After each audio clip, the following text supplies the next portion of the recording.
My name is Mr. Fisher, and this week for our async video, we will be learning about the cell cycle and cell division. Have you ever wondered how plants, animals, and even humans grow? The answer is because of cell division, but this process is important to living things for other reasons as well. Right now in your body, cells are dividing every second. It is crazy to think about the trillions of cells that make you, and all come from a single cell. And the reason and how you are a multicellular organism is all thanks to the cell cycle and cellular division. All multicellular organisms, like ourselves and some single-celled organisms, are made up of eukaryotic cells. Eukaryotic cells are a type of cell where DNA is contained within a nucleus. The process of eukaryotic cells dividing to form identical copies of themselves is called mitosis. Prokaryotes are organisms made up of a single prokaryotic cell. Prokaryotic cells still have genetic information such as DNA, but it is not contained in the nucleus. You might think you know yourself pretty well, but do you really know what's going on in your body right now? One thing that might not be aware of is that your body is working nonstop to maintain almost all constant amounts of cells. That's about 10 trillion of them at one time in your body. The process occurs through cell division, which is how organisms reproduce, the body grows, and old or damaged cells are replaced.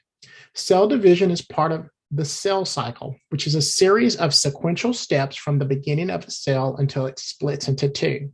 The cell cycle has two different phases, interphase and the M phase.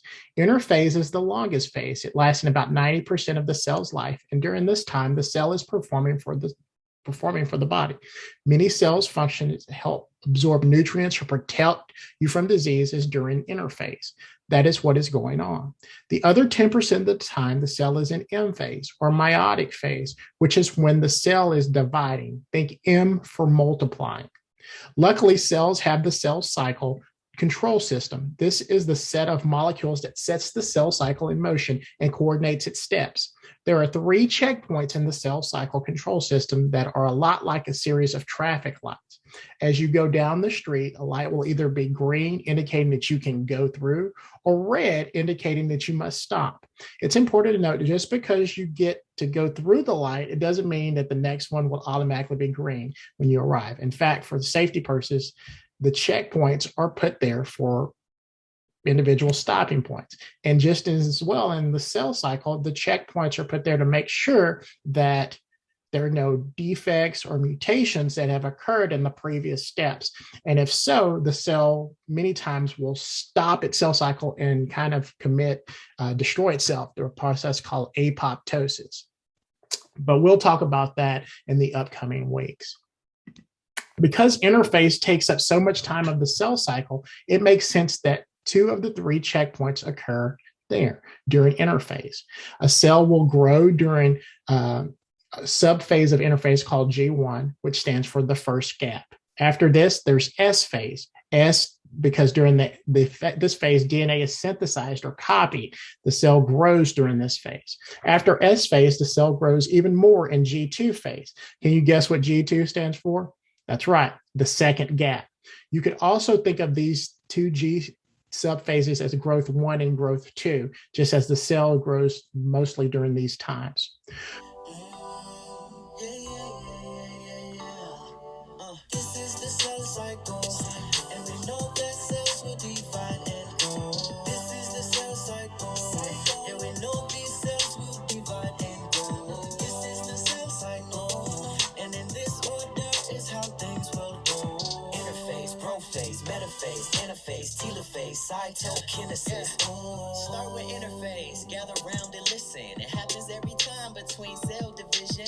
Protein is made and the cell grows in size. The DNA and RNA, they'll synthesize. During interphase, a few things are true. There's gap 1, S phase, and gap 2. When these things are happening, the growth is explosive. All in preparation for mitosis. This is the cell cycle, and we know that cells will divide and grow.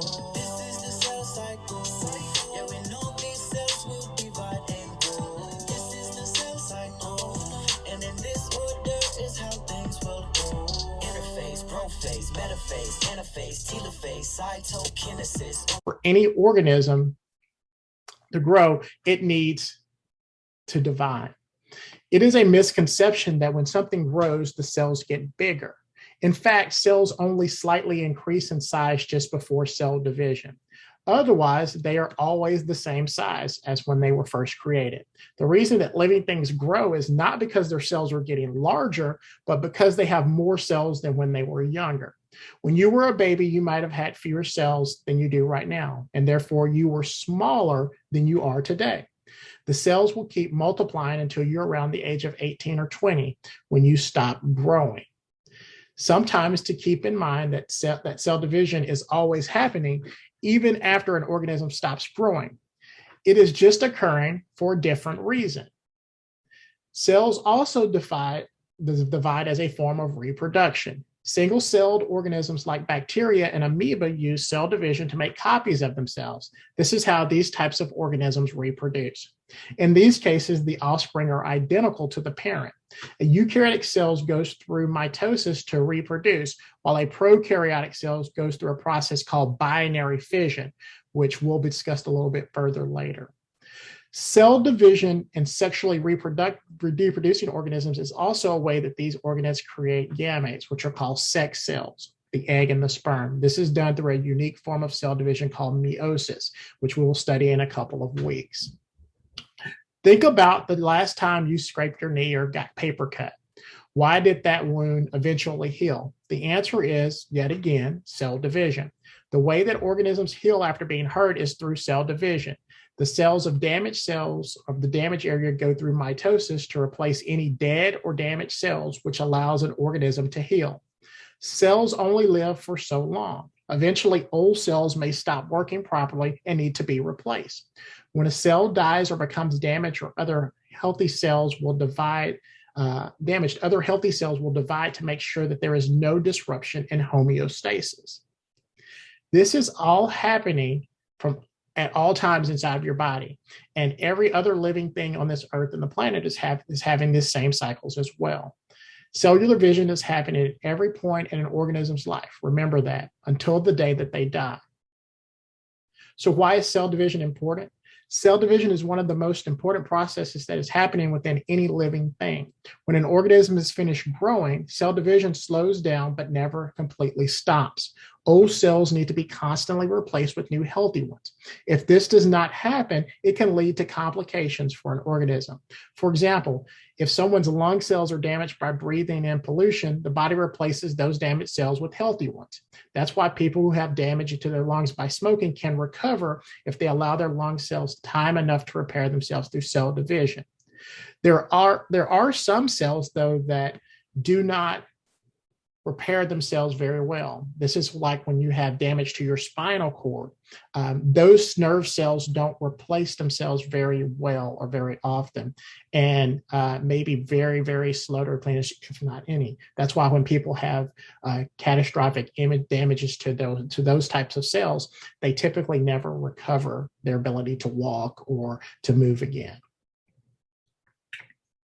But without cell divisions, even greater problems would arise. Whole organ systems are dependent on mitosis to make sure that every organ is healthy and properly working. For example, if all of your muscles and blood vessels are in working order, but the cells that make up your heart aren't working properly or dividing properly, then you won't have heart cells, and those cells won't be able to have the heart produce efficiently, and therefore your circulatory system would be shutting down. Okay, so when one body system fails, the rest of them will too, since every system in your body is connected. So this process is not only essential to that, but without cell divisions, humans and every other multi-organism would be stuck as a single cell. Okay. Sometimes mistakes happen during the cell cycle or through cell division. Every time a cell goes through mitosis, meiosis, or binary fusion, there's a chance a mutation will occur. A mutation is a change in the DNA of a cell, because you have to remember that DNA gets copied during these processes. More often than not, the change in DNA can sometimes lead to mutation, which can sometimes be terrible. Okay, but not all mutations are terrible, and we'll talk about those more when we talk about DNA later on in the semester.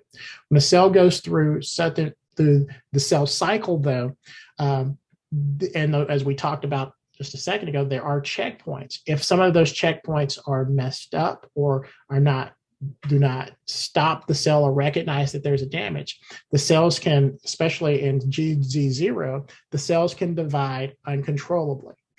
When this happens, when a cell is dividing uncontrollably, it is a problem because we call these cancer cells, and they just start to destroy healthy cells in the organ around them in the rest of the body. The DNA in these cells holds the information for cellular division, and if there's a mutation or any other things, that this can cause those cells to go rogue and create cancerous cells. There are two types of cell divisions that eukaryotic cells go through: mitosis and meiosis. Mitosis occurs when DNA is contained within the nucleus, reproduced through the process of mitosis. When mitosis in the cell goes through different phases, just like in the cell cycle there are phases, in mitosis there are phases as well. The phases are called prophase, metaphase, anaphase, telophase. And during these phases, the cell makes and duplicates a copy of its DNA before going through cytokinesis, the process of the cell splitting in two.